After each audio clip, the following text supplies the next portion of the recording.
Teko. It's your 5th year in partnership with Netbank. You're a familiar face with this brand and this competition.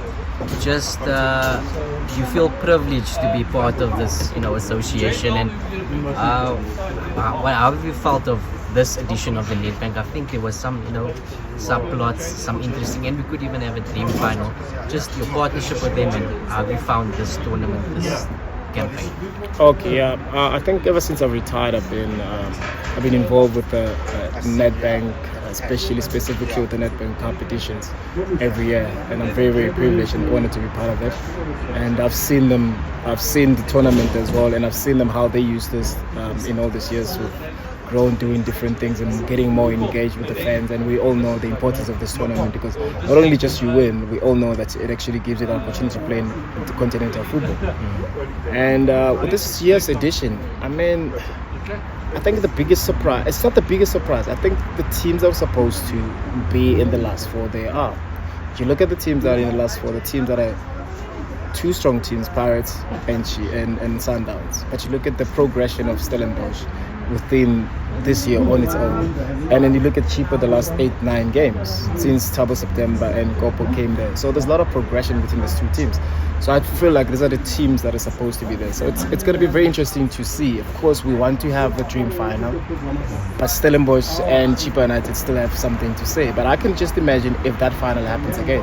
I think that's going to be the repeat of what we had last year with a different cup competition where Sundowns was playing Orlando Pirates, because I believe that those are the only two teams that can actually challenge each other, because from quality to quality, I think they have the same.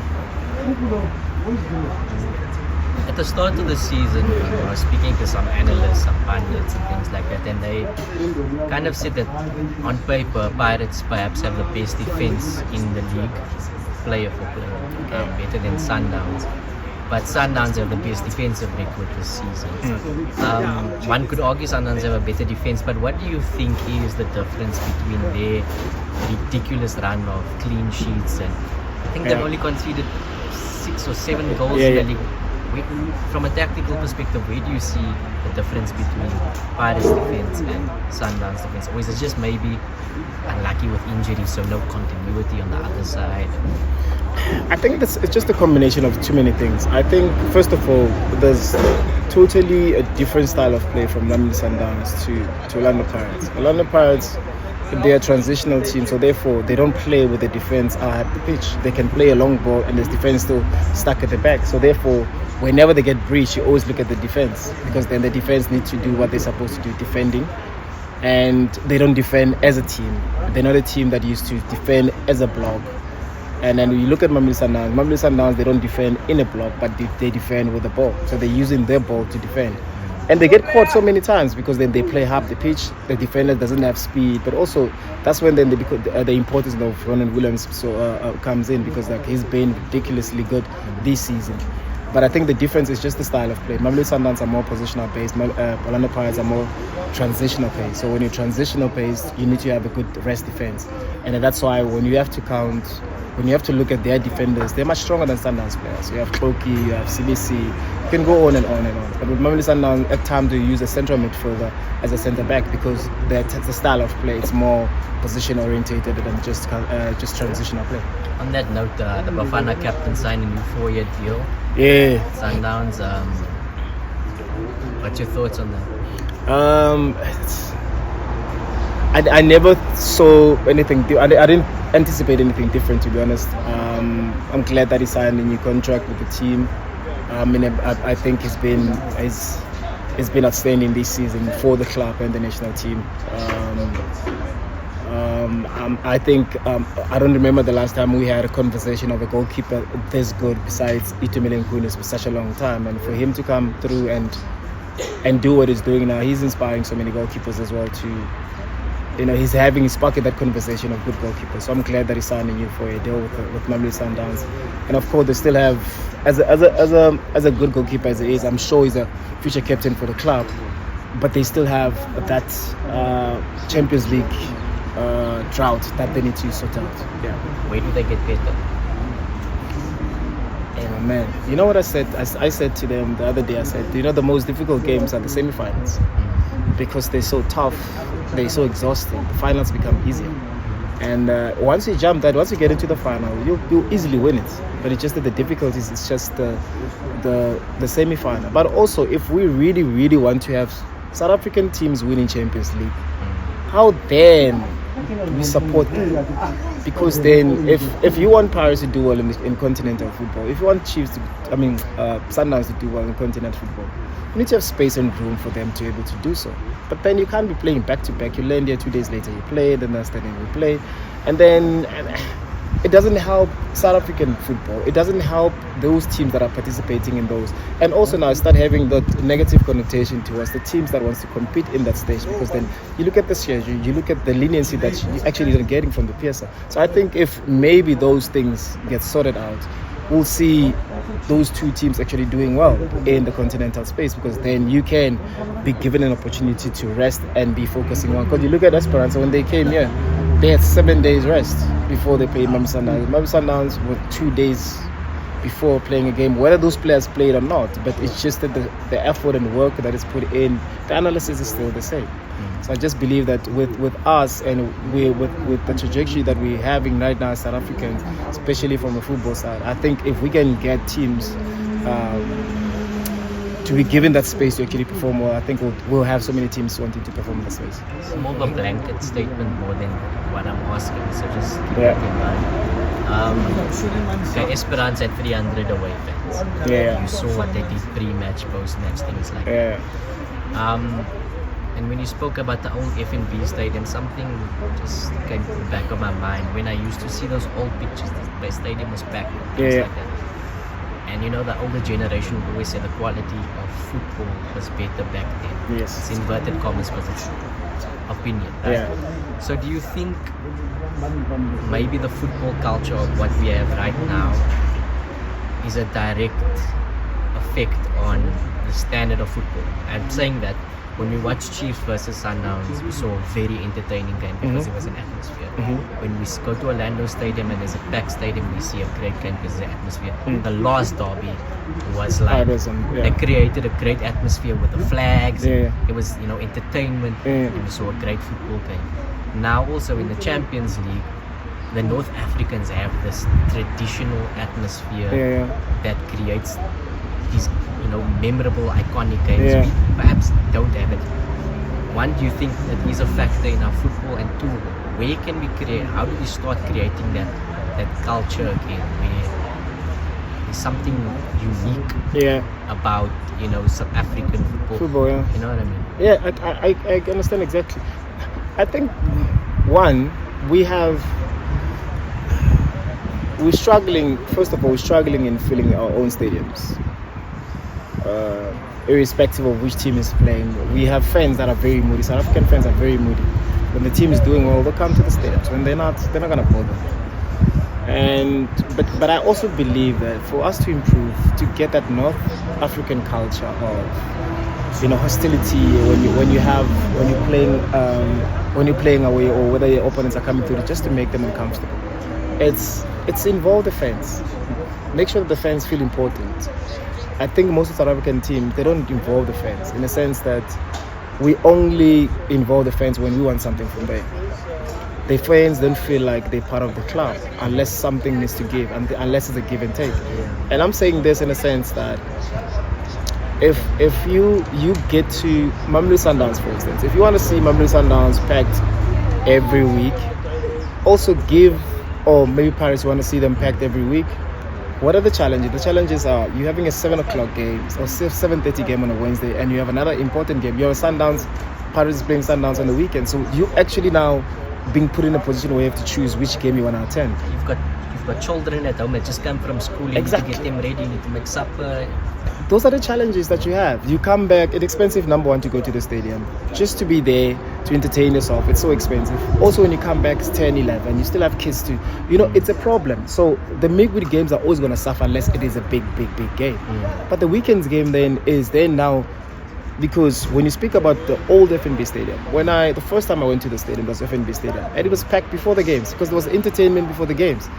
I could see people getting entertained. I could see there was competition. There was people signing, you know, new membership. There was all those things. So it it kind of encouraged fans to come early into the stadium because there was some form of entertainment. You look at the last derby, it became an event because then there was some things that were happening besides football. People came a little bit earlier. The game started on time, and that resulted into a good game. So I think if we can go, there's certain things that need to stay traditional in football, and that maybe if we get into that space where we have those type of activities just before the game, entertain fans, and also not just buy tickets. We know that we understand as well that the difficulties of buying a ticket and having transportation. Maybe if we also can include maybe the seasonal tickets, who knows, maybe that might change. The jersey, that might change. Then we have more seats being filled in the stadiums. But do you think you can train fans like to be more? Yeah, we can. I mean, when we play Champions League, you'd swear that every person in that country supports those teams, but it's just that because that team at the time is representing the country, so everybody tend to support them, and they'll make you feel uncomfortable by playing there.